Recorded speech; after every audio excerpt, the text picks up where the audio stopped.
Have you ever seen a house where the garden doesn't stay around it, but climbs through the architecture and ends on the roof, as if it were the last room of the house? This is Tan's Garden Villa, a project by Aamer Architects in Singapore, a residence that transforms water, courtyards, vegetation, and outdoor circulation into a completely different way of living. The story of this house begins even before it existed. In the early 2000s, the owner, Adrian, had already commissioned 2 houses from the same office on the neighboring lot. Years later, he acquired the adjacent site with a clear idea to create a group of 3 homes, one for himself and his family, and the others for his 2 sons. A kind of family compound where each household would have independence while still remaining close. But the new house needed to do 2 things at once: to relate to the previous homes, maintaining a sense of continuity, and at the same time, to be different, more contemporary, more specific to a new stage of the family's life. And this is where the project becomes truly interesting.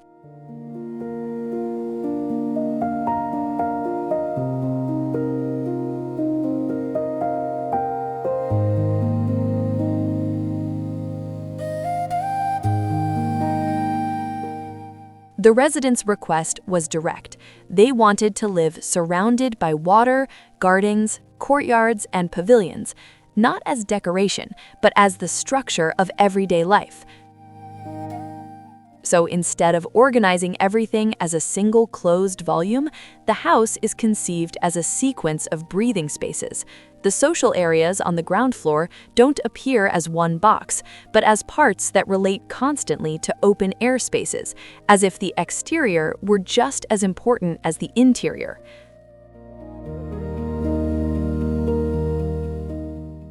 One of the central elements is the garden courtyard, accompanied by a reflecting pond with koi fish, reinforcing a sense of calm and natural presence. It is not just a beautiful garden, it works as a device for light, ventilation, and atmosphere, bringing freshness and quiet into the heart of the house.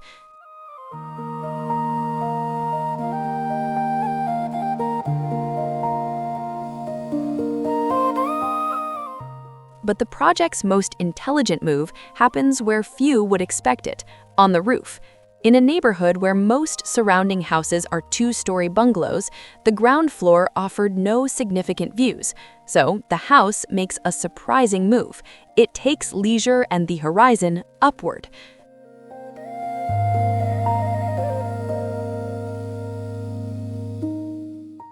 The swimming pool and entertainment areas are placed on the rooftop, creating an elevated open space overlooking the neighborhood, a kind of garden terrace that becomes another level of social life, but outdoors. And this completely changes the hierarchy of the house. The roof stops being a cover and becomes a destination.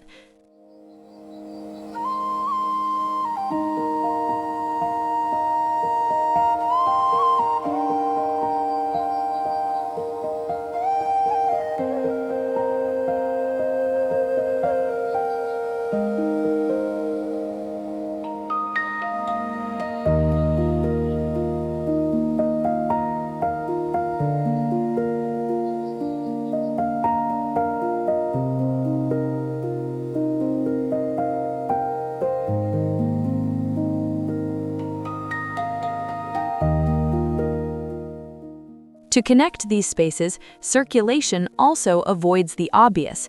Instead of relying only on interior stairs, the project incorporates outdoor access routes, allowing parts of the house to be experienced like garden paths. This detail becomes essential to the second major request: privacy for the children. Since the sons were already teenagers and young adults, they wanted real independence, not just bigger rooms. So the layout creates a configuration where their rooms can be accessed from the outside, through balconies and exterior walkways, connecting the ground floor to the rooftop without passing through the parents' more intimate areas. The house thus balances 2 needs that often conflict: togetherness, and autonomy. It allows people to be close and also to disappear.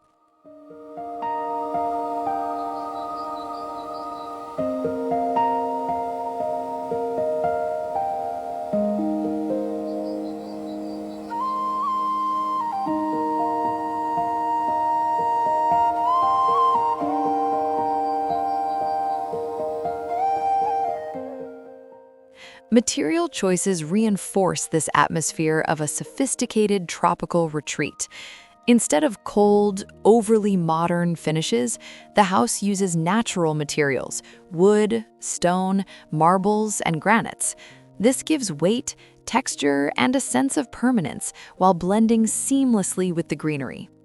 And if the owner's earlier houses featured trees passing through wooden decks, here nature appears in another way: vertical gardens. Climbing plants rise along wooden trellises and stack into layers of vegetation, creating the feeling of a living, growing house. Architecture becomes a support for greenery, and greenery becomes part of the home's identity.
This relationship with nature reaches an extreme point, and perhaps the most striking one: even the bathrooms open to gardens.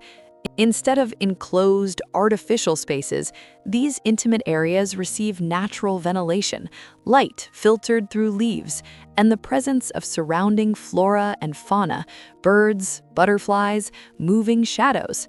It's the kind of detail that turns routine into experience.